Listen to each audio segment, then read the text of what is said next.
This podcast is part of the Batman Universe Podcast Network, hosted by the BatmanUniverse.net. Check out everything related to Batman and the entire Bat family at the BatmanUniverse.net, including news and original content related to comics, movies, television, merchandise, video games, and more. Also, check out some of the other unique podcasts that TBU has to offer. Consider supporting this podcast by becoming a patron on Patreon. Even $1 can go a long way in supporting this content that you enjoy. Look for a link over at thebatmanuniverse.net to offer your support now. And now, on with the show. Yeah, ooh, a masked boy. Ooh, catch me unawares. Gosh. He's like, the agency didn't say you'd be here till 5. I think, but yeah. Oh, man. I think you just found your cold opening. There it is. Cold Yeah. opening, folks. Let's just change the name of the podcast to Finger Throwing. But Oh, no. You need to add that in with the crack truck or whatever it was. the last thing. I'm like, oh, maybe man. that's what it says on the... It's so crazy. I can't believe that made it through the Comics Code Authority. Oh, yeah. born to eat finger throats. You know, yeah. You don't like the Drake? Hate the Drake. I love the Drake. How could you not like the Drake? Who's the Drake? Who's the Drake? The Drake is good.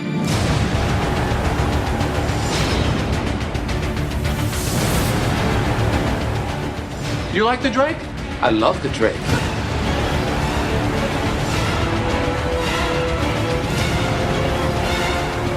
What about the Drake? Oh, screw the Drake. I love the Drake.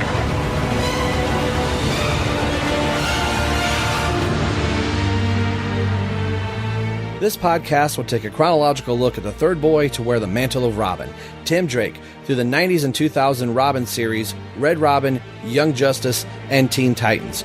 And from time to time taking a look at the modern era of Tim Drake in the pages of DC Comics, while also talking about other Robin and Batman happenings in the world. So sit back and relax and find out why everyone loves the Drake.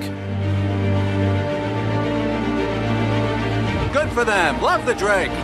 Got to love the Drake. I'm impressed. What can I say? I'm irresistible. Hello, everyone. Welcome to Robin, Everyone Loves the Drake comic podcast. I'm your host, Rob Myers. This podcast is brought to you by the BatmanUniverse.net, and we're also partnered with Batman on Films Podcast Network at BatmanPodcastNetwork.com. Two great networks to check out Robin, Everyone Loves the Drake, and many other shows. You can get a hold of us through all the social media outlets. We're on Facebook at Facebook.com/EveryoneLovesTheDrake. We are on Twitter at ELTD Podcast. We're also on Instagram, and you can email the show at RobinELTDPodcast@Yahoo.com. And we are also over on YouTube. This is episode 83. Welcome to this spooktacular edition of the show. As you can hear, my spooky guest, Ryan. How you doing, sir? Oh, I'm good. I would like to say that we planned this, and this is not planned at all. We're always saying, oh, peek behind the curtain. Other than the Norm Brayfogle episode, which was 80, I think, might have been. It's been a while since Terence and Ryan and I have sat down to actually record a real episode, and we're not doing that. We're just putting a nice little button on the beginning of a previously recorded episode.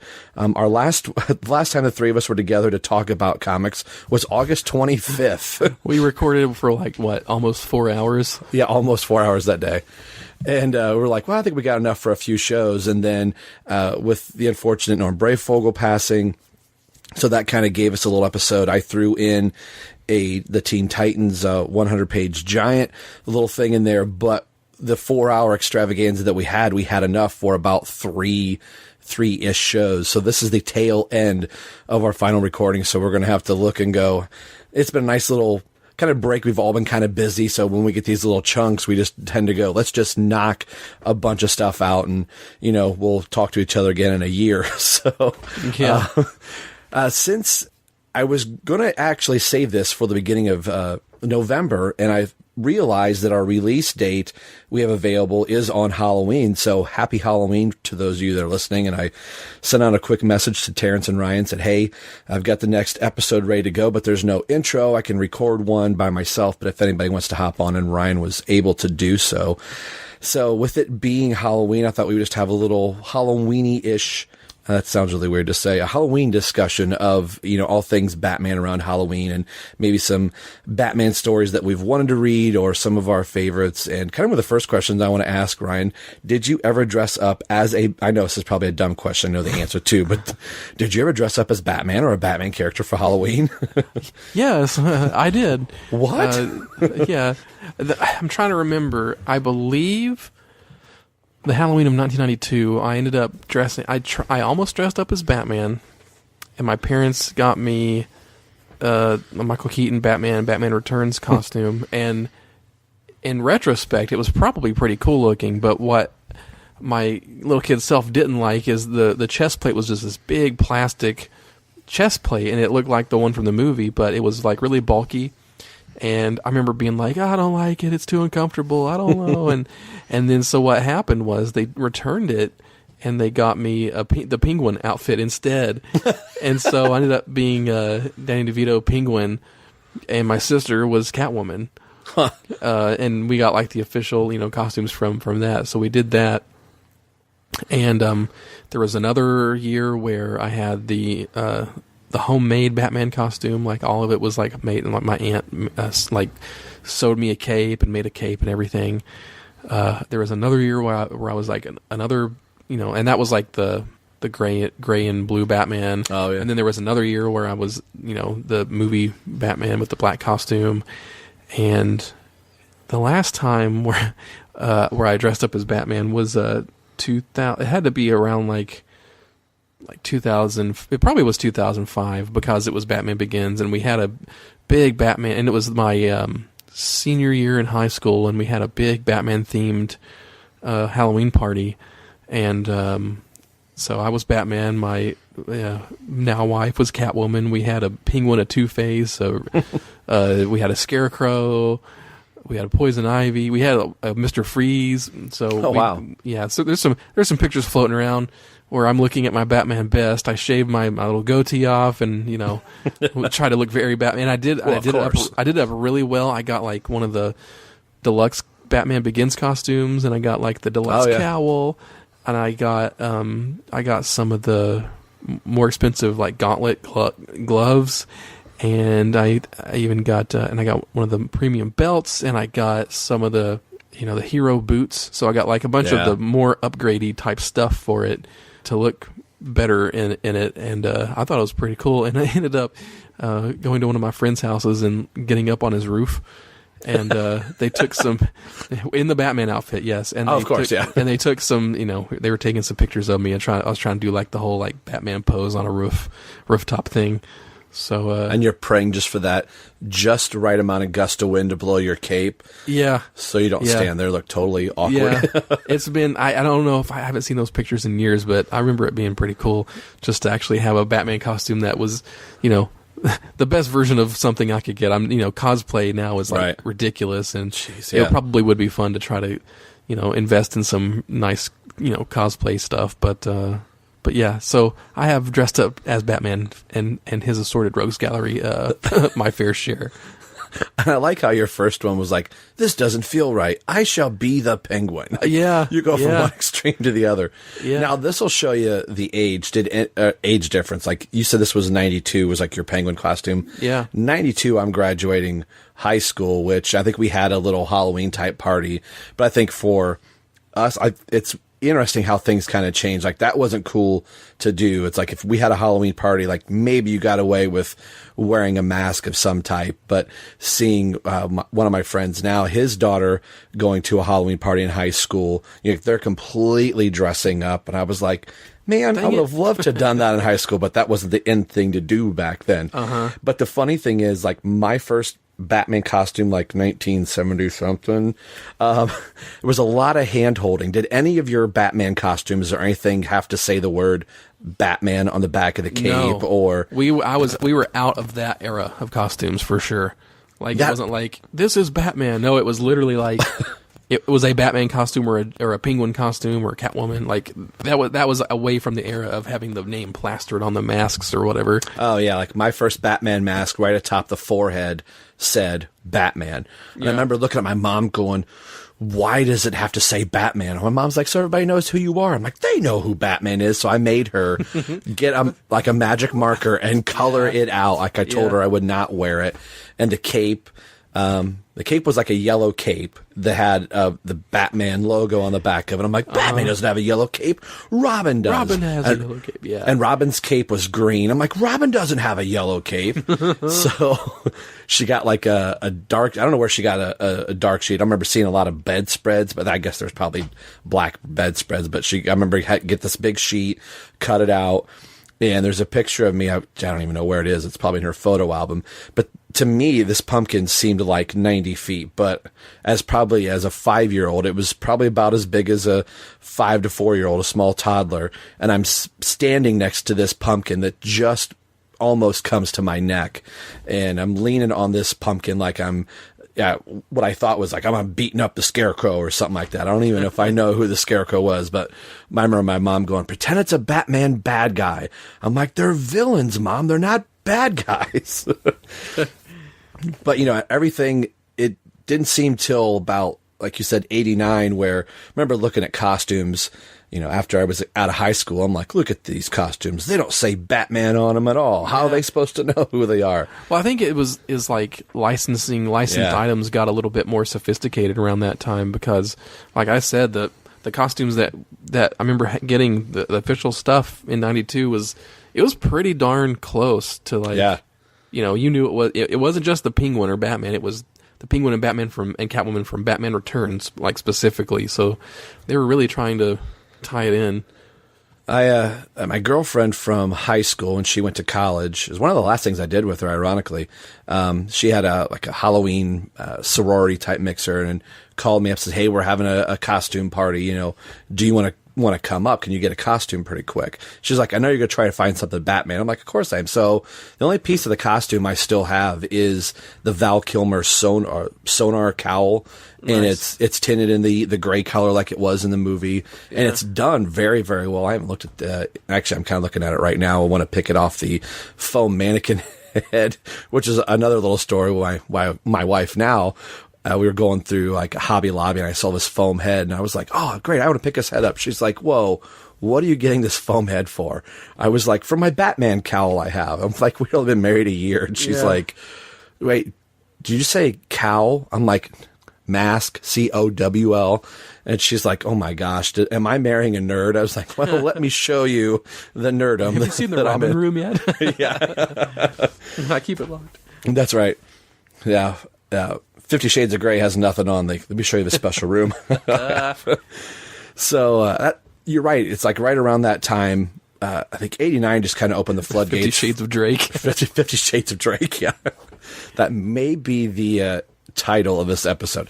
But that was like right around the time that everything started becoming really, legitimate. Like you said, you don't have to put the stamps on something. And it was really cool to see around that time the Batman animated series costumes. Like you could find a Riddler costume. I was the animated series Batman one year too. You bring that up. I think I still have the cowl cape combo and the belt that came with it at least. Yeah, I was him too. That was probably that was probably 93. 93, yeah. Like because that would have been right after Returns. Yep. But I mean, just kind of what of a cool time to. It was back for sure.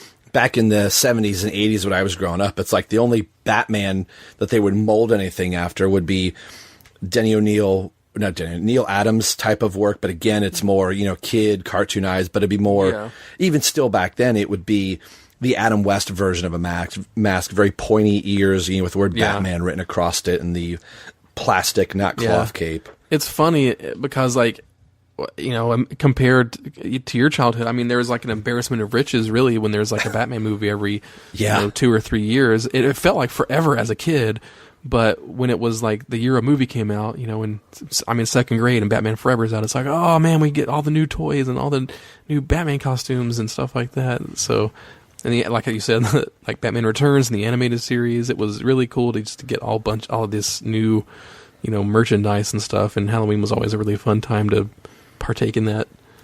Now, something we were talking about off mic here was the DC 100-page Giants from Walmart. And like I mentioned before, I've done the Titans stories for this show, but I did pick up the Swamp Thing Halloween Horror Spectacular that does have a Batman story in it. We were talking that it doesn't list it in the book. I guess I should probably flip to the front page. No, it just says Batman and Robin in the Night of the Reaper. But it doesn't list it as a what issue it is. What issue? So it's issue 237. Yep. And I remember reading this story as a kid. I wish I had my uncle's comics because I remember having the actual physical copy of it. That's pretty expensive now. Yeah. Like, Uncle Scott, where are those books? Oh, that's right. They're in my That's only a few issues away from the classic The Demon Lives Again. Yeah. 244 issue. But this is just such a cool one. We're not going to discuss it here. But if you do want to have a copy that's, only cost you $5, you can go to Walmart and pick up the 100-page Giant that's Halloween themed. I think they're going to do a Christmas themed one, but I had to send a message to Andy DiGenova with him being I would say not a closet Blue Devil fan. He says all the time that he's a Blue Devil fan. He wears it on his sleeve. Yeah, wears it on his sleeve. There is a Blue Devil story in here. So I was like, you might want to pick it up. I know he's all things Halloween, but the Blue Devil story, it's a reprinted story from around 2000, I think. It's probably one of the last Blue Devil stories they ever did. It's the Enchantress and Blue Devil in the Pumpkin Sinister is what that particular story is called. But with that topic, other than like the Long Halloween, what are some of your, I guess, favorite Batman stories or just kind of spookier stories that you kind of think about around this time? Or this is just an excuse to say, what's some of your favorite Batman stories? Yeah, well, I mean, there's obviously the Long Halloween. Yeah. I think, isn't there another whole special called Haunted Night? Yes. Yep. Yeah, there's that. And there's also, I believe, there's a Legends of the Dark Knight special that is Halloween focused, if I'm correct. Yeah, that sounds very familiar. Yeah, and the other thing is, like you were saying, there is Batman 237 is in the Halloween Walmart 100-page Giant, but it's also on DC Universe if you get the DC Universe app. Yeah. So I'm going to check that out there. And there's another comic that I want to check out that's Halloween. It seems to be Halloween related. It's The Brave and the Bold number 93. And you know how Brave and the Bold traditionally is Batman paired up with somebody else, some other DC character. Right. But for Brave and the Bold 93, it's it's Batman paired with the House of Mystery, which is kind of a cool combination. And it is also written by Dennis O'Neil and penciled by Neil Adams. So I haven't read it, but I found it. It's also on the DC Universe app, so I'm definitely going to check that. It seems like a good Halloween related spooky kind of story. That app is getting, I would say, I think it's always been it has been pretty well done. Other than this last week, I think they've had some Apple TV crashes, but just being able to get on your phone or computer or whatever and start seeing. Terence and I talked about them curating, books. It seems like right around Halloween, they put a whole bunch of these themed books, and not just, Batman, but other different characters. A lot of Justice League Dark stories have started to appear on the app for Halloween. So I think it's going to be kind of cool if they can kind of stay with the app and really make it fresh and current and relevant to what's been going on. So since you brought up the DC Universe app, you so very kindly asked me to join Batman on Film to talk about the Titans first pilot episode, and we haven't talked about it on this show. So just a little bit of discussion of what your thoughts of Titans are, and then maybe the most recent episode of just kind of how things are going with the show and what you're thinking of Titans as a whole. Yeah, well, if the listeners haven't checked this out, yes. It's episode 128 of BOF podcast. And it's me and Rob and Pete Vera and Eric Holtzman. We're just talking about the main topic is the Titans premiere. We talked about the first episode, and Pete and Eric got to go those scoundrels, they got to go to New York Comic Con and go to the premiere of Jerks. Titans and see it, and they got to watch it with dang Marv Wolfman and Jim Lee and all those people. A bunch of people we don't even know who they are. Yeah, whoever those They're just people are. name dropping. So, but yeah, I mean, I was going to watch it regardless. Yeah. They announced it, I was like, yeah, okay, that sounds cool just to have. And then when they started releasing the images of like Robin in the costume, I'm like, well, okay, that looks really good. Looks like a pretty faithful live action Robin. But then the more that came out about the show, and especially when that first trailer came out, I was like, ooh, this looks kind of terrible. And just tone wise, it looked really like too dark, too gritty, too on the nose. Like, we're trying to be rad and awesome. And of course, the F Batman line just sent me into a big tizzy. And I made the World's greatest meme, by the way. I know, I made the world's greatest meme, which you can also see on the BOF Instagram page, and I think it got 500 something likes on Twitter, because I made it like immediately when the trailer came out, and it got some traction. It was the F Batman meme with the Lego Robin from the Lego Batman movie with a big wide-eyed face. So it was pretty good, but the interesting thing is, after I actually watched the first episode, I was a lot more sold on it, to be honest, because the tone is still there, but it looks. I want to say the trailers like undersold the show. They made it look kind of cheap and what's the word I'm looking for? Trashy, kind of. It just made it look like grungy. This isn't your parents' Titans, and it kind of is that kind of show, but it's done better than the marketing sold it to you, I think. Yeah, and I think we've talked about that before, about even movies, studios will send their trailer off to a trailer company, right? And somebody else will cut the trailer and go, "Here you go." So, like, yeah, you're right. They undersold that, and they could have left the F Batman line out of it, or put it in the actual, like, seeing that line and hearing it in the context of how it's delivered. I went, well, that's not so bad. I mean, I mean, the way that they did the F Batman line, the way it plays out in the actual show, I'm like completely okay with, because they instead of the shock value part of it, it's not like he just lands in there and he's like beating people up. He's like, "Where's Batman? F Batman, I'm Robin, I'm gonna kick your body." Like, he doesn't do that. He says it understated after the battle's over. It's more of an internal thing to himself. Yeah. And I'm like, wow, okay. Well, it was a choice, but it was a lot. There was actual thought behind it, which was appreciated. That was like all I needed, was like, they had a good reason for it and they executed it well. And that's how you can get away with doing new, weird, different things like that. Is when you try and you take risks and they pay off when you do it well. So, but tone wise, I still think the first episode was pretty wacky overall. But the more we're on episode 3 right now, and I think the more the show goes on, the more I am liking it. I think they're definitely going at it from a character perspective, and they've got unique angles on the main Titans characters. I mean, we still haven't seen a whole lot of Beast Boy yet, but that's going to change next week. And in this third episode, I was very surprised to see just how much Dick Grayson backstory flashbacks they did. What's funny is, like, if you go to BOF and read Rick Shue's op-ed he did a couple months ago about how he would like to see Robin approached in live action, a lot of the stuff that he laid out in that article are kind of in episode 3 of Titans with the Dick Grayson backstories. I was like, whoa, like, that was impressive, just to see this angry kid and he's kind of going rogue and doing his own thing.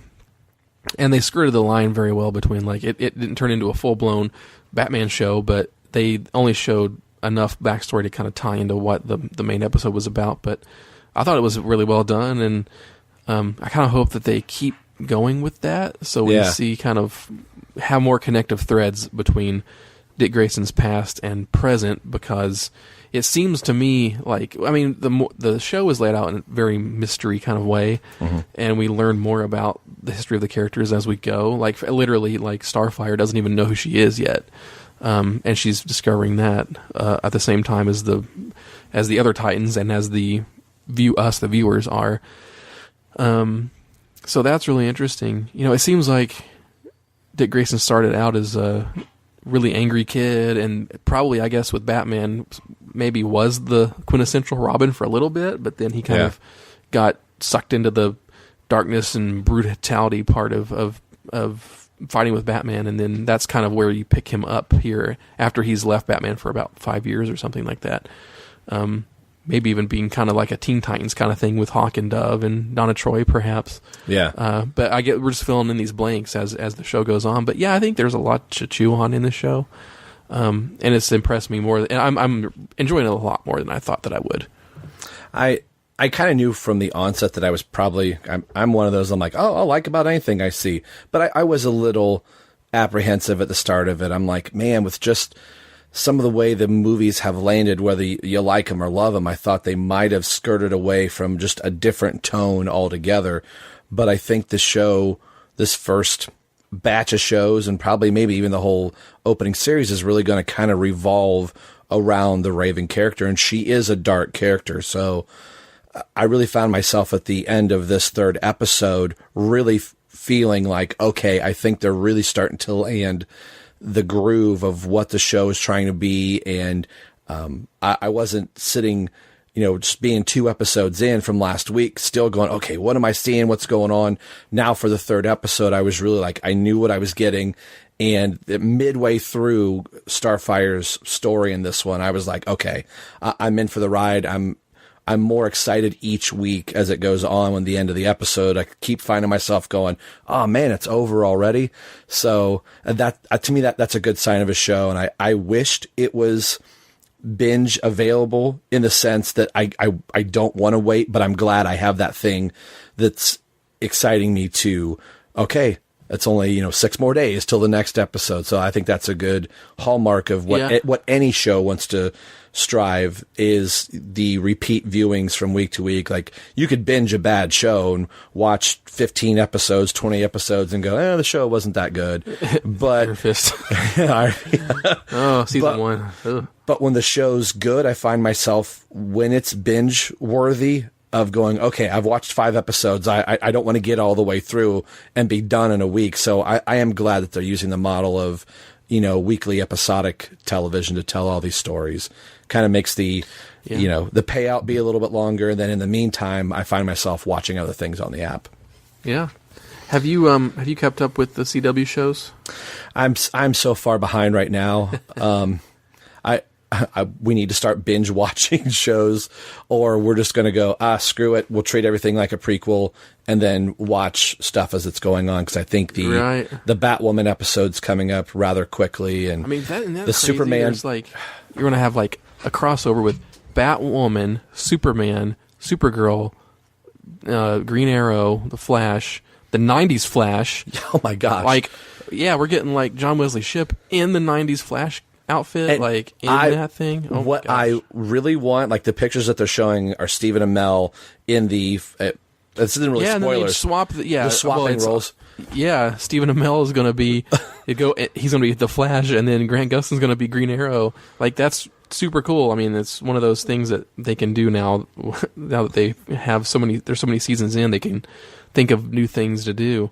And I really want to see at some point Grant be the Flash next to Wesley Shipp in the. Oh, I know.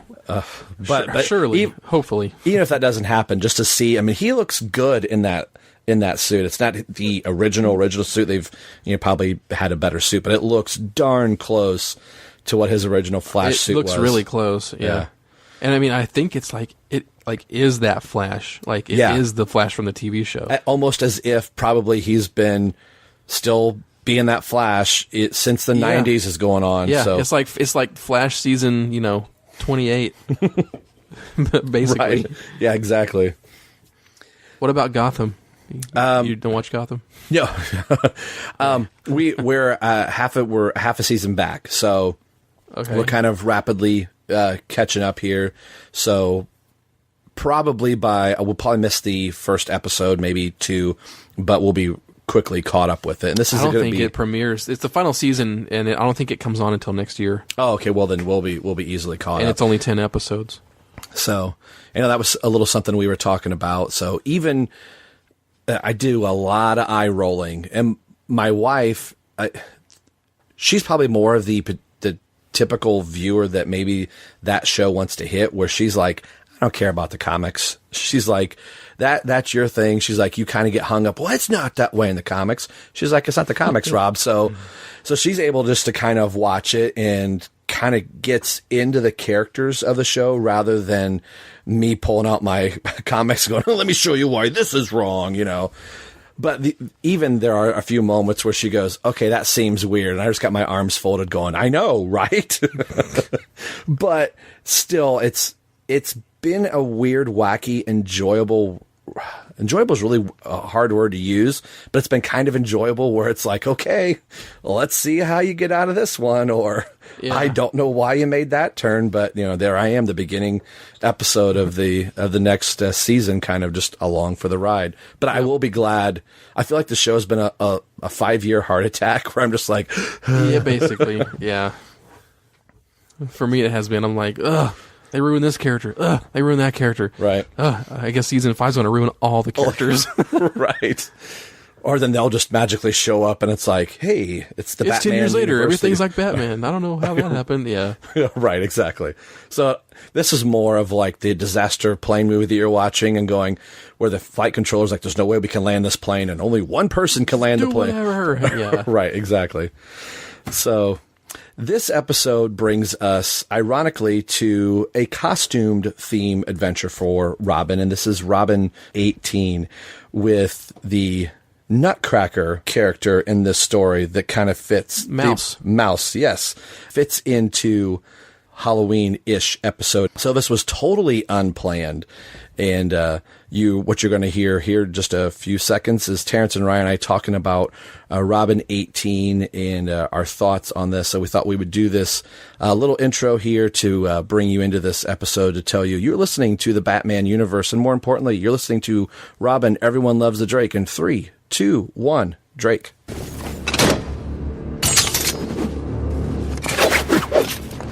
All right, the information for Robin 18 goes as follows, and this comes again from Mike'sAmazingWorld.com. The cover date is July 1995. The on-sale date is May 2nd, 1995. The cover price is $1.95, and the editor is Dennis J. O'Neill.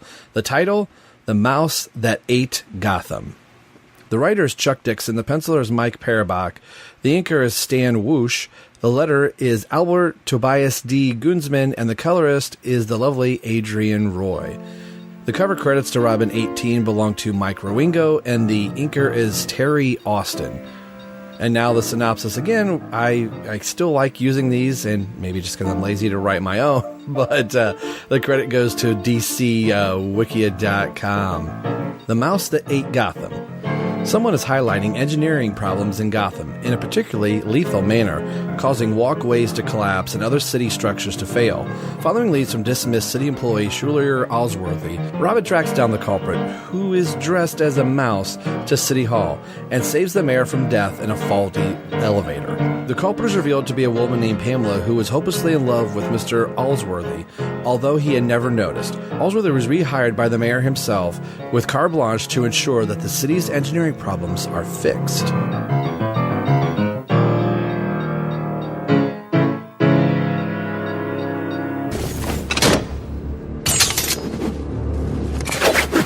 That was the synopsis for Robin 18, and I absolutely love the cover here. And one of my favorite things that I like when they do with covers, like normally whatever the title of the book would be, obviously this is Robin, but if it would say Superman or Batman, the title would be unaffected by the artwork that's going on, and that would be in front of the art. But I like when the title of the book or other writing in the book sometimes can get interrupted by the cover, where in this case you've got the steel girders coming down, kind of blocking parts of the R. Robin is swinging in front of his own logo, which is kind of cool. Little things like that kind of, I don't know, breaks the like fourth wall, if you will, of the book here.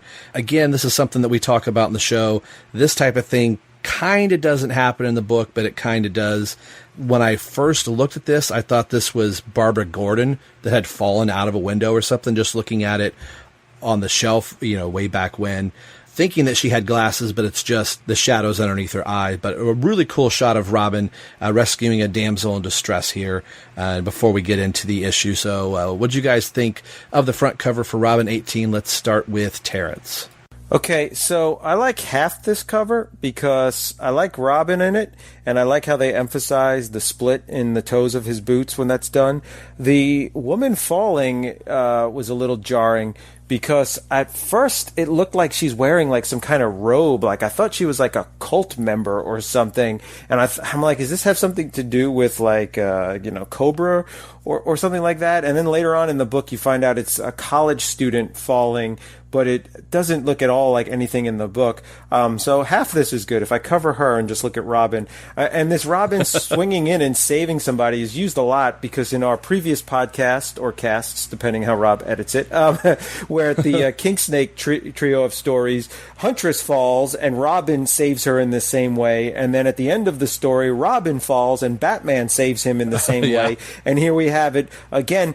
But what struck me was the names underneath the little DC bullet and the 18. It says Dixon, Parobeck, and Woch, W-O-C-H. So right away I'm like, ooh, Parobeck. I knew his artwork from, I believe he did some Justice League International stuff, and I think he did some Batman Adventures. Yeah. I was going to say that's where I'm familiar with him here. From Batman Adventures. And I've always loved his work. And then that Stan Woch, when you open the book, it just says they're the artist. It doesn't say which one's penciler or inker. So I don't know if they share duties or did certain pages. But is Stan Woch, is he the guy you bought the artwork from? Am I getting that mixed up? That is Stas Johnson, and I forget what I found out. But he also had another name too that he used, right? But it wasn't Stan Woch? Yeah, no, was not. Okay, it wasn't Stan Woch. All right, cool. Ryan. I like it. I like the cover. I mean, it is, since this Robin number 18 is like a nice just standalone one and done issue, the cover kind of alludes to that. It's not part of anything else. It's just like you could just grab this off the shelf and read it and have a good time with it. And I think that's good. I mean, it's Robin saving somebody, and it's cool. Well, one thing that, as we were talking about Parobeck doing this, on a sad note, he's from Lancaster, Ohio. My wife lived there for a while. And he was born July 7th, 1965. He died July 2nd, 1996. The cover date is July 95. The on-sale date was May 2nd, 1995. So he was working farther ahead. So as far as like real time is going, this was, a little bit earlier. But that the cover date is listed as 95. So we're coming up on one of his last few works of art, but his artwork, and he died at the age of 30. So I thought that was really kind of a sudden, and I remember reading about that and going, oh, well, holy crap. I think it was in like Wizard magazine or something back at the time. But the artwork... Were you, sorry, but what were you saying about your wife in Lancaster, Ohio? She had lived there for a few years before I had met her. And is that where he was from? Yes, he's. Did you say that and I just missed it, or did it? Yeah. Okay, sorry. Yeah. I read it from the wiki. It says Mike Parobeck grew up in Lancaster, Ohio. He studied at Central Academy of Commercial Art in Cincinnati. So he spent a lot of his time in and around Ohio. Not to make a joke while we're talking about the passing of him, but I feel like, Rob, sometimes you probably feel like you're dealing with that guy from Memento when you're dealing with a podcast with me. Like, I just said that a sentence ago, Terence. Oh, okay. Write it down on your arm, Terence. So before you ask me a question, look back and look on your... Oh, Rob already said that. Okay. Yeah. The biggest compliment that I can say to his artwork, not knowing for sure like who had which duties in this book, but 90% of this book, I would gotta say, is Michael's work throughout this. Just the colors pop right out of the page, but just the pencil and the line work is so clean, crisp. The inks aren't getting in the way at all. This was just a fun, enjoyable book, not only to read, but the art. The opening page of this with Robin hanging from the clock here is just a beautiful shot, which is the mouse that ate Gotham. I think it's just a really cool opening page, just kind of setting up an action scene, and it's one of those that TV shows will do where maybe Robin would break the fourth wall. It kind of does here, is of like, let me explain to how I got into this predicament, which yeah, it's where it just starts out like you're like, what the heck is going on, and then they like just take a step back and get back there by the end of the issue, kind of thing. Yeah. The opening of this in the rain, and I'm a sucker for, Batman and Robin in the rain hanging from a gargoyle or something like that, and then what you might think is a gargoyle turns to be a mouse, somebody in a mouse costume. And I remember thinking about this going, what is going on? Like, who is this mouse villain that Robin is coming into contact with? And even just reading this last night, getting ready for the show, I started going, is Chuck Dixon pulling out some Z-list Batman villain that I don't know about? And as the story goes, it turns out to be something a little bit different than that. And I think the story, it's actually really kind of a beautiful, sad little story here where Robin's really not the main star of his own book. And that's not a discredit to Chuck Dixon. I think there's just a little bit more here to kind of chew on. It's just kind of a cute little story here that you have somebody trying to do the right thing, and I'm going to butcher this guy's name, Mr. Olliesworth. Allsworthy, my God. Jeez Louise. You got Ollies on the brain. Yeah. Mr. Ollies, please sell me some cheap DC comics. It sounds like Terence may have found some. Toys R Us warehouse. Yeah, exactly.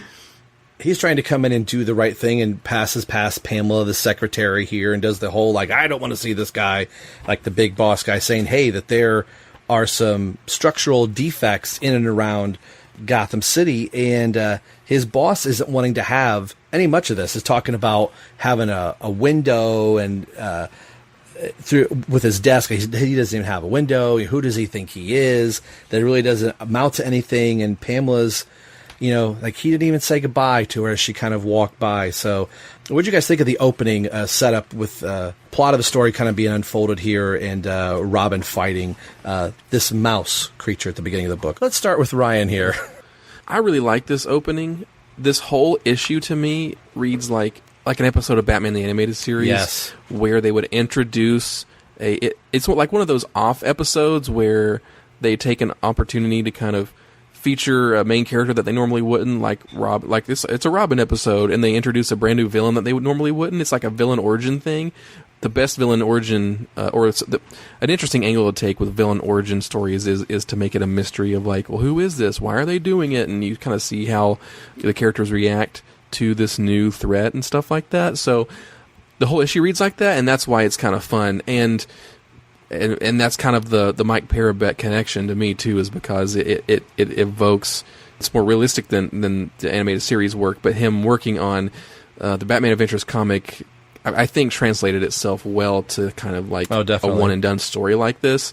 So for me, I thought that was really cool. It's a cool opening, and I'm already used to, after reading the previous King Snake issues we've talked about, like 5 episodes ago,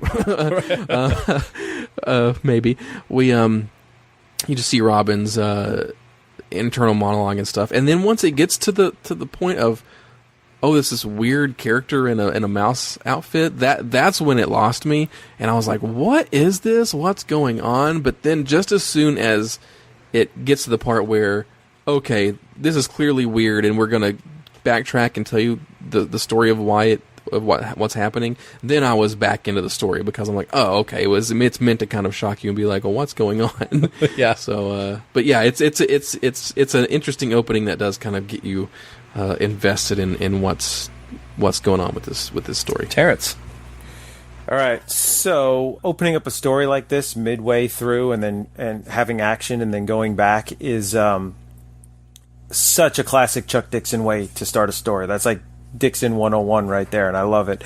The artwork's cool. It's funny, on the second page, there's a scene where you could see like Robin's chest and his butt at the same time, and that's like a classic Rob Liefeld thing, but he usually does it with women, where it's one of his tropes where you could see their the proportions are off. the backside and their bosoms at the same time, which is like almost impossible. But at first it's jarring. At first you're like, what is this? Some person in a mouse suit and stuff. But when I step back, I'm like, I kind of like this, because you get this idea that Gotham is full of crazies, and that all these people running around in costumes, that there would be people who would just throw on a costume and yell, I'm the Mouse King, or I'm this or that. And it's much more realistic that this person's going to put on a mouse costume and run around and do stuff like this than, getting splashed with just the right chemicals and causing powers, or getting struck by some beam that caused, or gamma radiation or whatever. Like it's much more grounded. It's more plausible by association for like other stories, and especially for a Robin story. If this was Flash or Superman fighting this character, it would be like, come on. But for Robin, who doesn't have powers, it's perfect.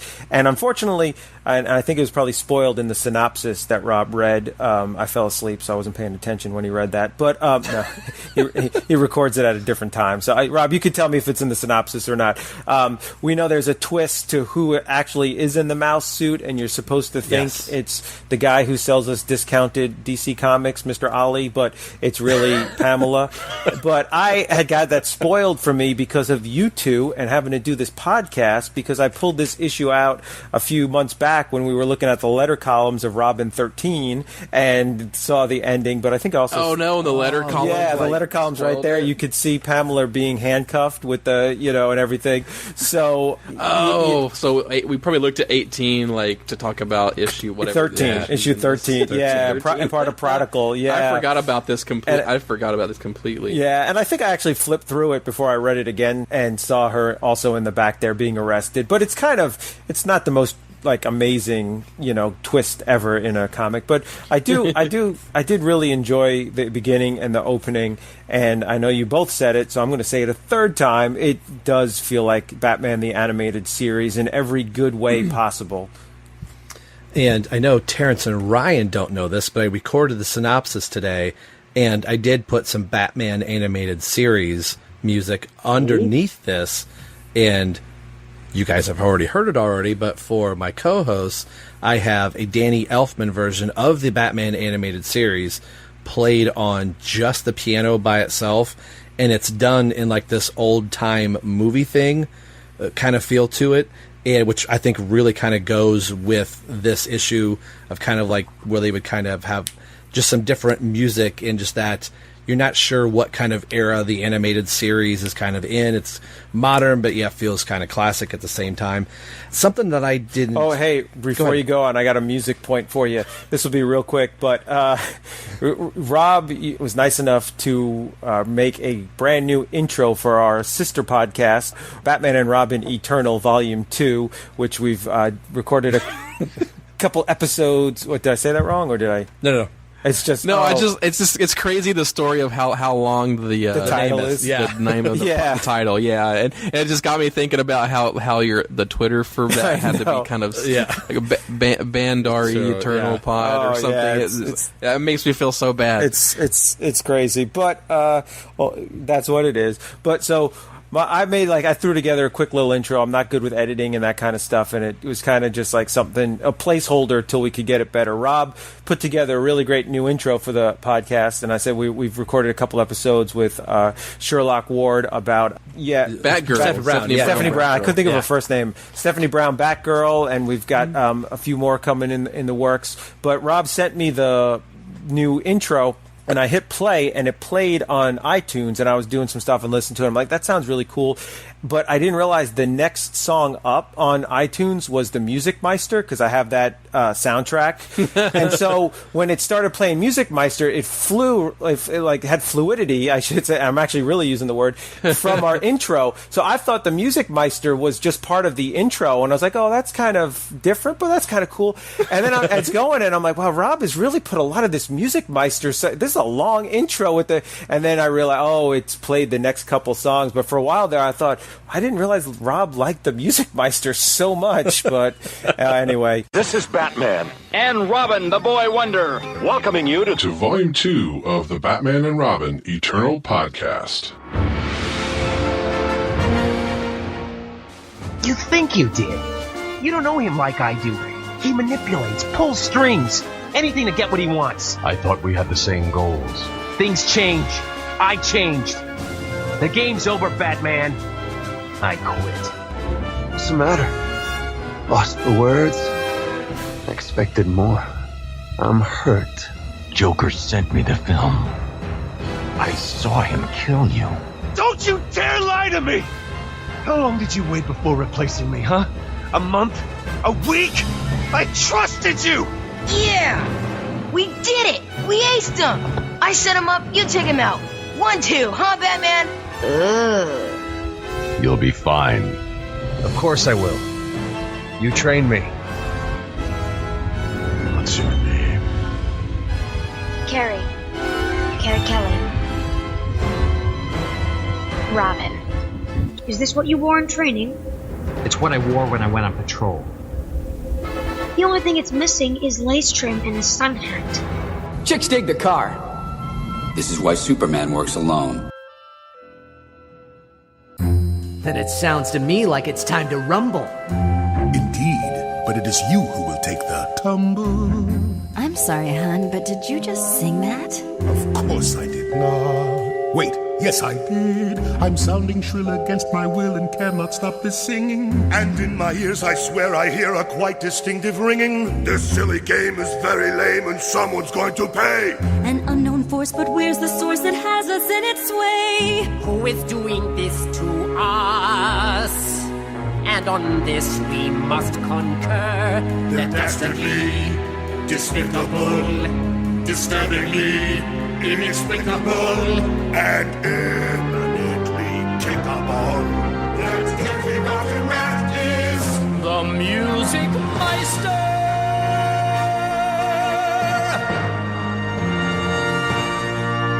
Put down your arms, my friends, your arrows, guns, and swords. So you'll be playing the Music Meister. Yeah, exactly. Right. I love that. Yeah. Oh, yeah. We played that to death in the car. Yeah. I can't wait to show Nora some of those episodes when she's old enough. Oh, it's so much fun. It's so much fun. Especially my daughter loved Bawana Beast. For some reason, that's you told me that she clung to. And then when he died in that episode, I had to lie to her. I'm like, no. He's coming back. No, there's another. No, he's not really dead. And every episode, is this the episode that Bawana Beast comes back? It's like So yeah.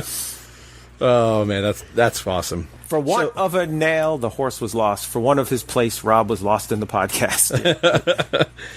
Speaking of nails, that kind of fits in. I didn't realize it, obviously, during the first read, but going back through this is where the mouse doesn't really have a name here. It says the entire city is falling apart as Robin is literally pulling planks out of probably the top of Facility Hall or whatever building they're scaling up here. And I thought, oh, that's kind of ironic that that board fell off. That's kind of cool timing. But then you find out that's part of the story, and there's other things that are going on here. So Mayor Kroll gets a note here. It says, for weight, the nail, the horse was lost, and he's holding a screw.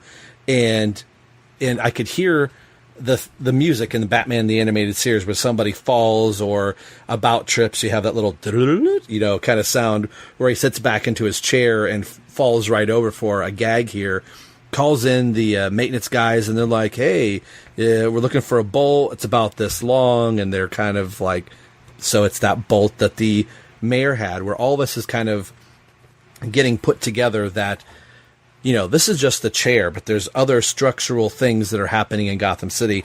And looking at page 8 here, as Robin's and Parobeck's art is so awesome on this page on 8, with kind of like this elongated shot of Robin looks like he's probably about to land, and he catches the bridge or the catwalk going, breaking at the last moment. He kind of swings in, saves the girl. So this is supposed to be that girl from the front cover that he ends up saving. Yeah. Which is interesting. She's in more of a businessy suit than like a college person's outfit. Yeah. I don't know. Maybe I'm wrong about that. But what I love about this sequence is the gag with Jimmy, how they just like use the word as much as possible, even in the internal monologue, where she's like, Jimmy, help me, Jimmy. And like Jimmy's like running away, and then Robin's thinking to himself like, and Jimmy's not gonna be any help. Right. And then at the end when he saves her, she's just like, is Jimmy all right? Jimmy? She just says it as many times as possible. It's so good. Robin's gotta be thinking, your boyfriend just ran across the bridge and left you. I love this. He's like, is Jimmy all right? Yeah, he made sure of that. It's like so good.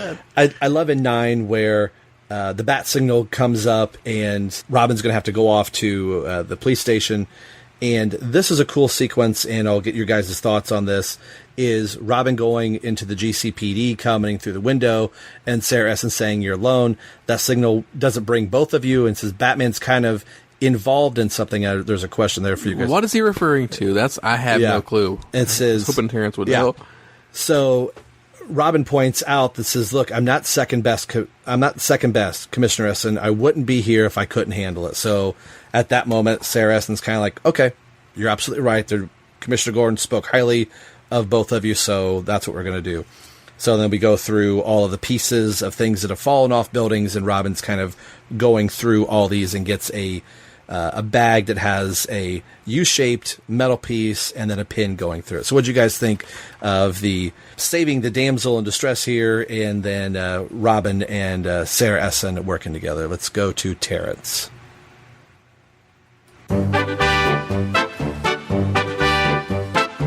Terence, unmute yourself from computer and from your thing. Sorry, I didn't know how this song went. Terence, hello.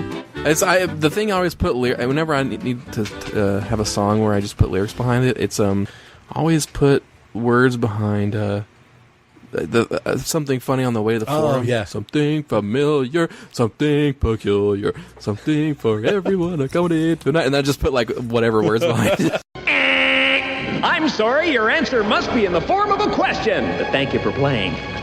Yeah, I thought the whole Jimmy gag was really funny, too. At first, when I saw it, I was like, oh, he's running. It looks like he's running away. And then I realized, oh, he's supposed to run away. And then the whole, he made sure of it line. I was like, oh, I see what they did there. That was pretty good.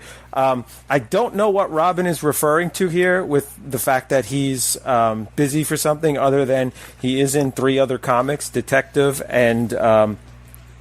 You should have just said that. Well, he isn't. Yeah, I know, yeah. The Commissioner. So there are other stories going on, and he doesn't reference anything specific. So I'm assuming it's just something going on in those other 3 comics. Since it's Chuck Dixon writing, it's probably what he's doing in Detective.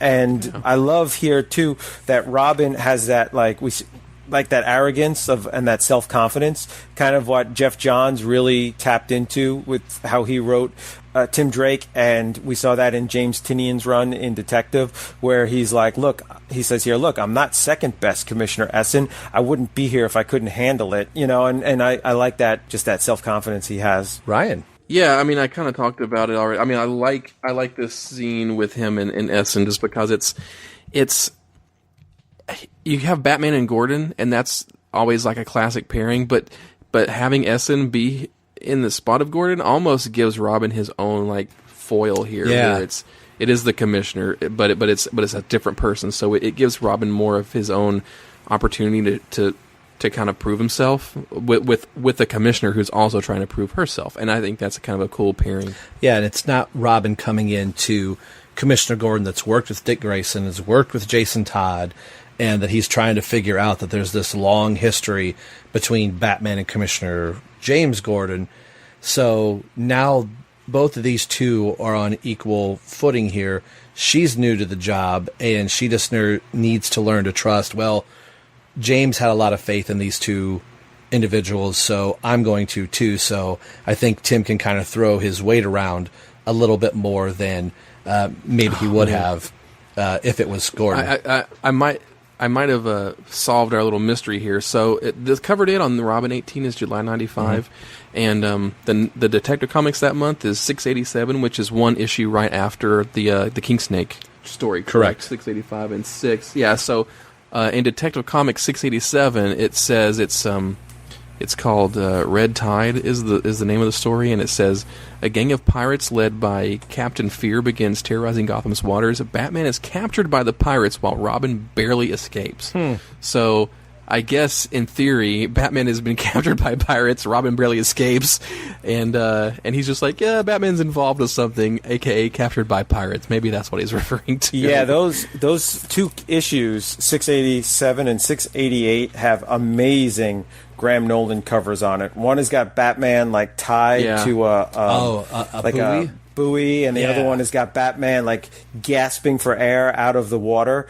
And those are heavy Tim Drake issues, so we may want to either do those on the YouTube page. Shotgun Smith's in it too.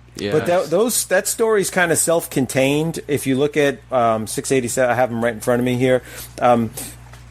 The whole story like takes place in one night, and it's over in 688. So it's possible that in between the panels, Robin went after a giant mouse in Gotham City, but it could be. I don't know.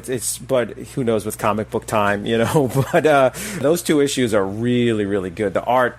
Talk about the glossy paper making the art look better. The glossy paper with Graham Nolan's art in those issues are fabulous. Well, looking at the page 11 through 12 here, where this is our first introduction of the mouse proper, in if you're going linear time here as opposed to seeing the mouse on top of the building.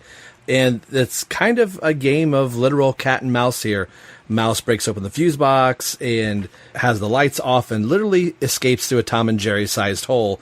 And I like how the cops is like, this ain't a job for cops, Les, which I thought was kind of funny that, the mouse actually escapes through a hole here.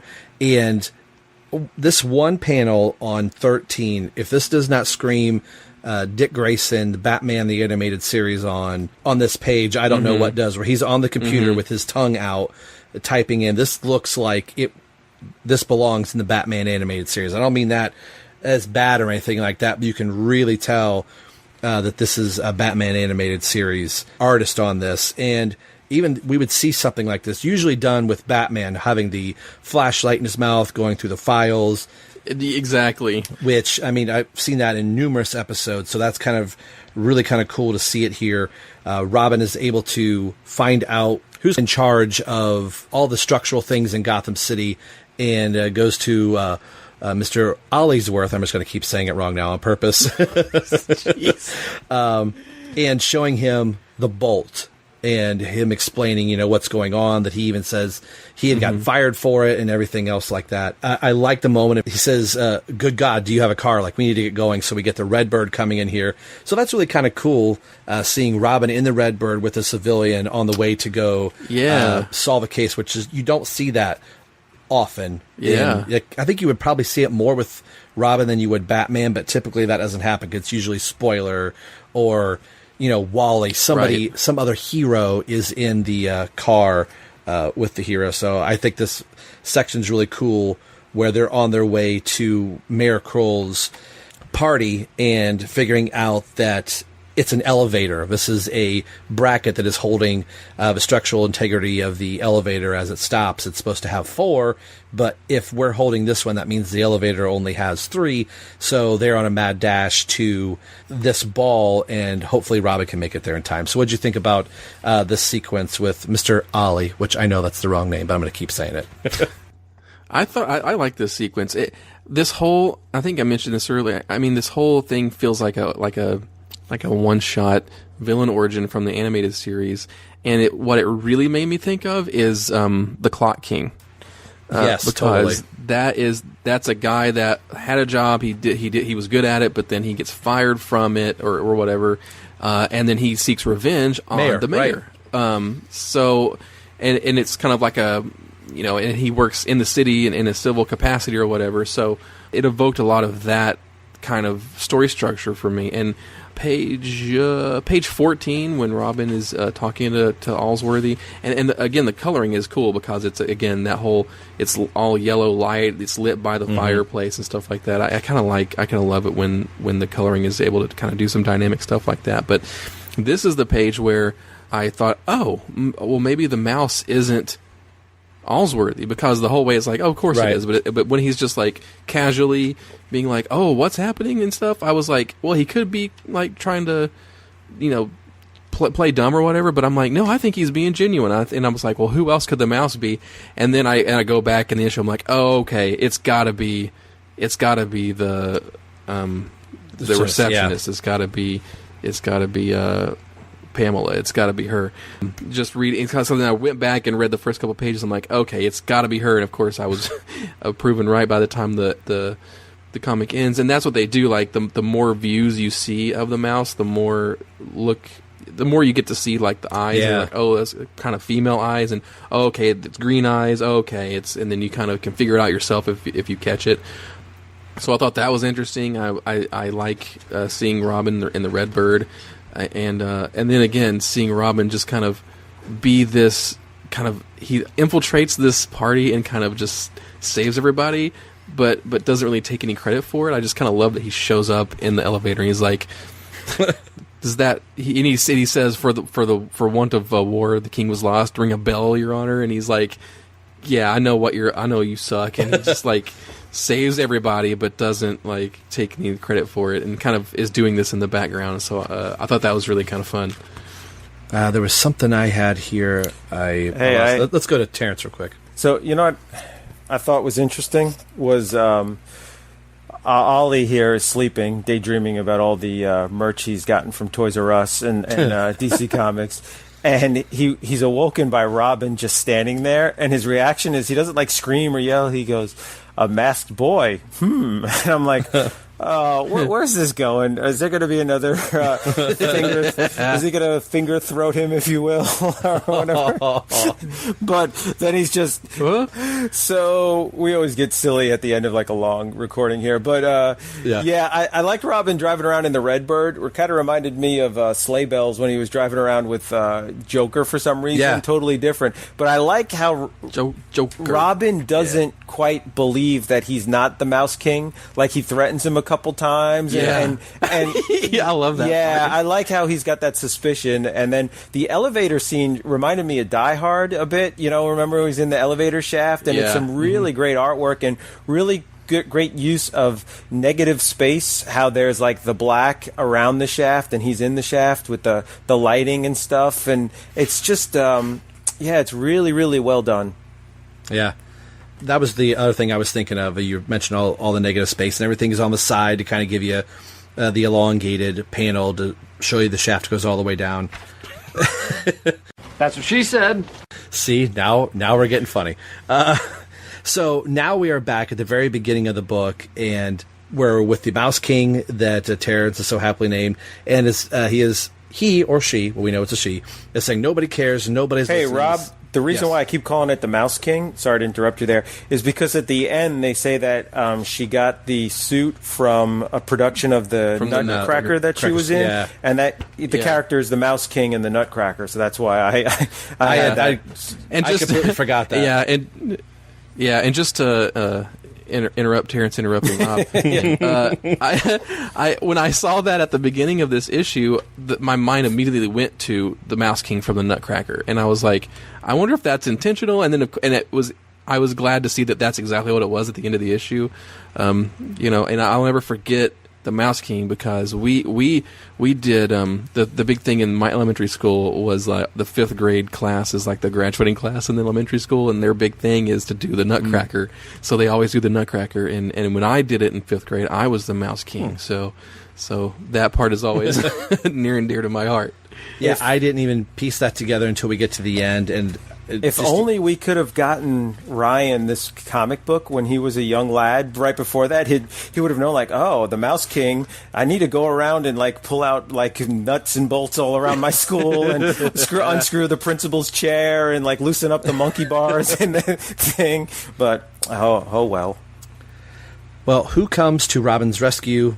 Not Batman, not Nightwing, not the Huntress, but Mr. Ollie, saying, hey, I have toys from Toys R Us and comic books. Come here. So Allsworth comes in and says, where she's saying nobody cares, he says, I care, Pamela. And then she turns around, and there he is on top of the roof. He's made it up, and she takes her foot off Robin's hand, and he helps her down to safety, and Robin ends up pulling himself up.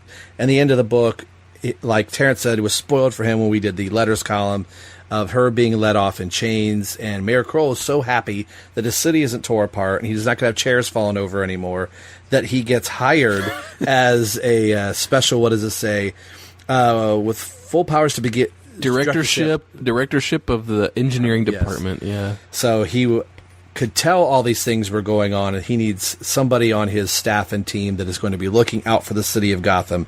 And we see Robin swinging away here, which, again, we've been saying it this whole episode so far. It looks like just a panel right out of the animated series comic book, or a cell from the animated series with Robin swinging away with the Mouse King's mask on top of the building. It says, it's a happy ending after all for most of us, the end. And I like some of these one and done books where you get the end, and I kind of miss the days of just being able to pick up, read one comic, and it just be a nice contained book. This doesn't feel rushed, where it's like Dixon's really scratching his head trying to figure out how he's gonna, make a story work in 22 pages. He does it really well. And a book that I might not have gone, oh my gosh, this is an amazing issue to read. I really had a good time reading this, and I was really looking forward to discussing it with you guys. And I just kind of wish Parobeck had lived longer to do more of these type of issues. His art was just beautiful to look at the whole way through. So it's going to make me really appreciate the probably very few books, since this was actually released in May, that there's only going to be a handful of books left with his artwork, but he was still churning out quite a bit of work up until he passed away. So final thoughts on Robin 18. Let's start with Ryan. Yeah, like I said at the beginning of the issue, it's a fun one and done book. It's well written. The art is really nice, and I just couldn't ask for more. I mean, it's kind of you just read it, you have a good time with it, you feel good. It's kind of your classic like Chuck Dixon kind of book. Like if you have it's a book you could probably hand anybody and be like, this is the Robin series. It's fun. It's Tim Drake. It's got a lot. It's got a lot going on, and you don't have to invest too much to get a good time out of it. Terence. All right, so I'm left with this burning question on this book. Pamela is pretty cute. I mean, she's got the red hair. She's attractive. Ollie'sworth is not. He's balding. He's middle-aged. He didn't have a good job. Now I guess he's got slightly better job. But she is head over heels for this guy for whatever reason. If you're Ollie's, do you go visit her at Arkham for maybe possibly a conjugal visit? I mean, Or do you not care? Well, he says he never noticed, and maybe that's because he has, the whole scene from earlier where we kind of wonder. He notices boys with masks. Yeah, I mean, in his house, but exactly. Maybe that's it. Not his type. Like, hey, do you have a brother? So, yeah. If you do, can he wear a mask? I know. Does he have an Impulse costume? All right. No. I'm never going to shop at Ollie's the same way now. I'm going to look and see that logo and just think of like, a masked boy in my house. So anyways, I agree with what you guys said about all that stuff about it being a fun one-shot, classic Chuck Dixon, classic Robin. And I would love to see this character. I don't think we see her again, but I would love to see her again somehow. But do we see her again? Does she pop up? In the letter columns, we might have some information. Ooh. And one other thing, if you go past the letter columns, if you look on the last page, there's a advertisement for Judge Dredd video game. I guess it's for all system, Game Boy, I guess. Oh, no, Genesis. Yeah. And there's a picture of Sylvester Stallone dressed as Judge Dredd, and he's got a very enhanced silver codpiece in it. And today when I had this book, I accidentally put it down in some water, and when I picked it up, there was water on the back of it, and it was right around his codpiece, and it looked like Judge Dredd had wet his pants. So it was kind of weird. I was like, Judge, come on! I thought you're supposed to be, fearless here. But anyway, fun story.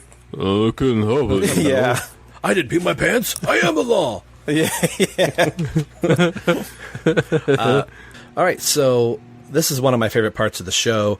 Ryan, I know we've got some letters, and I know you've got a few, so let's go to the letter section of the Robin comic. Okay. So we have the first letter from F.P. Armani from Brunswick, Georgia, and it says, Yo, Tim, no wonder Gotham City is falling apart in Robin number 18. Check page 7. Mr. Maintenance is calling that a bolt. Wrong.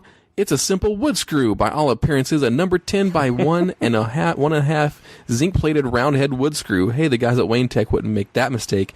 Hey, well-written, nice, concise story with clear artwork. I like the strong first page followed by the recap pages, bringing us up to date. You guys never run out of good ideas, do ya? Again, that's from FPR Armani from Brunswick, Georgia, and the comment is, thanks for pointing out the screw-up. No, wrong. It's not that kind of screw. Of course. So Terence was mentioning, do we see the mouse again? And the answer is yes. Wow. Which is ridiculous. Okay, so here is a letter from Dowd Omer from Covington, Kentucky, and yes, he wrote a letter that I read from Robin for 17, the previous issue. So he was in 2 letters columns in a row. Wow. And it says, and he calls it Robin Files again, like he addresses a letter. It says, Robin Files, Robin number 18 was a great one-shot. Until the end, I thought the mouse was Mr. Allsworthy. Pamela has the potential to be a good villain. Since Allsworthy does not love her, you should bring her back to wreak more havoc on the city and Robin. The DC universe needs more female villains. Pamela may be a little weak, but at least it's a start. Bring back the spoiler, which is the same thing he said in his last letter, which is kind of interesting to have the fluidity between letters. And the response is, if you ever lived in a major metropolis, you know that rodents have a great survival rate, and Pamela's one of them. Watch for Catwoman number 28 to 30 to see for yourself. Catwoman, wow. That would make sense. Catwoman. Yeah. Which also is a Chuck Dixon joint. So there's Chuck Dixon just bringing in even the random one-shot mouse villain character he'll introduce in Robin, he'll bring back in Catwoman. And that makes sense. The mouse returns where else in Catwoman number 28. So that makes me want to track down Catwoman. I might have 1 or 2 of those, but it's Catwoman 28 through 30. The mouse comes back. That's kind of crazy. So the mouse is back through, you said 28 through 30, so wow. Yeah. Huh. I'm making a note of that. Yeah, it's kind of amazing. All right, what do you got for us? You got another The other one is this big long one at the end, but Gorf mentions that it's a letter that made his year, so it seems like a good one. Hey, before you read the really long letter, I just wanted to mention... You have one? Well, no, I just wanted to mention that you're reading these letters out of Robin 23, so that's almost 2 full years of the series, plus the 3 mini-series and annuals, and they still have the letter column as Robin, without a title for the letter column, so it's kind of crazy. In issue 99, which is they have it as Round Robin. So it took them, I don't know how long it took them to add that round to it, but there's still just Robin letter column. That's funny. Yeah, I think in some episode I figured out which issue it was. It was like 2 years or more before they actually found a letter column, and I was mentioned that that's crazy because in today's climate, a series might not even last that many issues beforehand, and in here they're just taking their sweet time. But yeah, so if you guys are ready for the long one, I kind of it's a long one, but it looks like it's interesting, so I thought maybe I would read it. But this is from Anita Sanchez, no address supplied, and it says, Dear friends, I'm writing to you because I have been traveling through a time warp lately, and I wanted to share some of the trip with you. Now you have to understand, I bought my first comic book in 3rd grade at the age of 8. Went down to the local drugstore, read all the comic books in the rack. This ain't no library, kid. You gonna buy anything? is what they would say. And finally bought the one comic book that I could afford. All I had was 12 cents. That's what they cost back in 1963. 12 cents deposit return on a 6-pack of root beer would get you 2 candy bars and 2 pieces of gum or a comic book. Mostly I went for the comic. I bought Superboy, Aquaman, Legion of Superheroes, whatever, but mostly I went for Batman and my hero/first love, Robin. I avidly read Batman comics through the 60s. I hated the soulless TV show. Wow. Soulless? But eagerly... Yeah, I don't know about that, but eagerly followed the comic book adventures of the dynamic duo. But around 1970, Robin went to college and so did I. That makes sense because that's where Batman is in the penthouse, and that's that whole era. I gave up all those childish things like Batman and Robin comic books, and 25 years went by. College, job, marriage, and finally a kid. A little boy who loves adventure and excitement. One night, as long as he was wearing long underwear with underpants on the outside to hold them up, I said, "Boy, you look like Batman." That did it. "Who's Batman?" he said. 3 hours later, I'm still answering questions. The next morning, we ransacked the attic and found about 200 old comics. Now I'm happy to say they're worth a fortune. We read them all day and all week, and we're still reading them. Together, we're swinging on bat ropes and fighting the penguin and having a great time. But after a while, the supply begins to run low, and my son asked, "Can you buy these things?" We check in the yellow pages under C, and sure enough, there's a million comic book stores, so we go to one. We pick out a golden oldie. Clayface versus Batman, circa 1959 or so, no longer 12 cents. Would you believe $9? I'm sure it's worth way more than $9 today. Then I say to myself, I wonder what Bruce and Dick and all the gang are doing these days. Let's see what comic books are like 25 years later.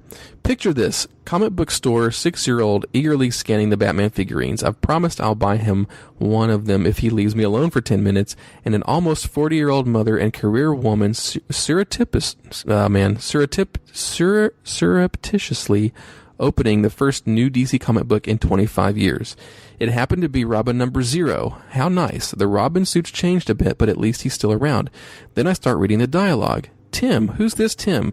Who's the tall guy in the blue and yellow suit? Nightwing. Who's this Jason they keep talking about? Wait, Nightwing is Dick? But who's Robin now? What? So I buy it, and I buy the one before it and the one after, and then after about 70 trips to comic book stores, and I don't want to tell you how much money, I finally figured out The Dark Knight, the new Teen Titans, all the back issues, Jason Todd, Year 1 and Year 2, Tim Drake, Nightfall, Night Quest, Night's End, Prodigal. Wow, it's better than ever. If you're interested, here's how things hit me after a vacation of a quarter of a century. Number 1, things are a lot more violent. So is real life. I realize you're not writing for my 6-year-old anymore. He won't be seeing any post-1970 stuff for a long time. Maybe when he can drive. But many children do read these books. If you must use violence, make it an integral part of the story. Don't make those who use excessive violence sympathetic. Make us hate it. Make us realize where uncontrolled violence can lead. And as you did so superbly in Night Quest, where we slowly grew to despise Jean-Paul Valley's excessive force. That's a great point, and like we've discussed many times, that was one of the chief things in Nightfall to explore narratively. Okay, bullet point number 2. These are books. Use lots of words. Here's a quote from a 1969 Superboy, which my son loved. Quote, "My ingestion of ultrasolar irradiated high-potency food contributed to my growth from a red star baby to my present yellow solar-powered state." In contrast, a whole page from a 1994 Batman read, "Nuck, chat, shump, scrash, ripped, scrash." The writing in your books is better and stronger than it ever was, but don't be afraid to give us big words and lots of words to read. Bullet point number 3, the art is amazing. Number 4, Tim is great. Dick is still great. Please give us more Nightwing. I thank all of you for what you have done with these characters in this never-ending story. Thank you for treating them kindly and with humanity. Please keep the strong focus on their personal lives, loves, fears, feelings, and relationships. Never let the weapons and the fists become the whole story. Thanks for all the fun I've had in a childhood filled with imagination and adventure. In that fun and fantasy, I hope to pass on to my child. And in the past 6 months, escaping from the routine of everyday adult life and catching up on Gotham City. I won't take another vacation. Anita Sanchez. That's a really cool letter. What'd she say, like a quarter of a century had passed? Yeah, like she bought comics in 1963, stopped around 1970, and then picked it up, 25 years later. And that was her like little time warp journey and seeing the changes in comics. So Gorf's response is really good. It says, Anita, I got goosebumps reading your letter. Thank you so much. Thank you so much for writing us. Your letter made my year. I wish I had this whole column to respond to you, mostly with anecdotes of my own, of fond memories that your words rekindled, but this column is for you, not me, so just a few business-related comments. Robin number 0 and all the number 0 issues of DC Universe titles for that matter were geared for people just like you who are seeking a clean entry into the mythos of modern DCU continuity. I'm thrilled that we hit the mark for you. Think about that. I'm sure as a business person, they're like, ooh, she bought Robin number 0, and then she bought, like, everything else. The Batman and Robin Adventures is the title we published today that is well suited for both the older and younger set like your son. 2 trade paperbacks collect the first several issues of this title's award-winning predecessor, The Batman Adventures, and I highly recommend them to you. The art and stories based on the hugely successful Fox TV show Batman the Animated Series are less complex but no less compelling than that of our regular titles, so you and your son should enjoy reading them together. And Nightwing, you say? The Nightwing miniseries is on the stands now, and a monthly is in the works. That's the Denny O'Neil miniseries that goes into Dixon's Nightwing run. Don't wait for another 25 years before writing us again, Anita. Gorf. Well, there you go. That's a really great letter to end the show on. Yeah, because you see her like, well, what's all this new stuff, and who's this Tim Drake character? And then she ends up like, really getting invested. Which, I think that's a really good thing that happens to a lot of us as comic book fans, regardless of what your entry point is, you end up going like, well, I don't understand what's going on. And how they always say a comic book could be everybody's first comic book. So they're always trying to write it in a way, but what a cool way that she comes in on the zero issue that just happens to be what's currently out there that is the open door for an entry point. So I think we've all done it, have picked up a book and go, I don't know what's going on. So you start going forwards and backwards trying to figure out who the cast of characters are. What a cool time that she discovers Tim Drake at that time and has no idea who Jason Todd is, who Tim is, and that she knew who Dick Grayson was, but in 25 years, the Dick Grayson she knew is somebody else. I think that's really pretty cool how that stuff kind of happens, and that it had an effect on her, that she was sharing that with her son, which I would imagine that's something you're going to do with your daughter, Ryan. Oh, yeah, I can't wait to get her invested in any and every comic book thing that she seems interested in. So that's going to be cool. Fun. So I think this is where we're going to end this episode here. Kind of a nice little, fun little story here, and depending on how, like I always say, a little peek behind the curtain here, this was one gigantic recording session. If I talk long enough, we will have recorded 3 hours. So this is going to be kind of fun to put together. Hopefully you have enjoyed it, if it was 2 episodes or 3 episodes, but this is a really fun time, and I think we're going to find more books like this going through this particular run of the Robin series that either one of us or maybe all 3 of us have never read before, just because of wherever our entry point or sometimes our exit points were before we came back in. So on the behalf of my co-hosts Terence and Ryan, this is Rob. Thanks for listening to the BatmanUniverse.net, and more importantly, thanks for listening to Robin, Everyone Loves the Drake. Until next time, we'll see you. Bye.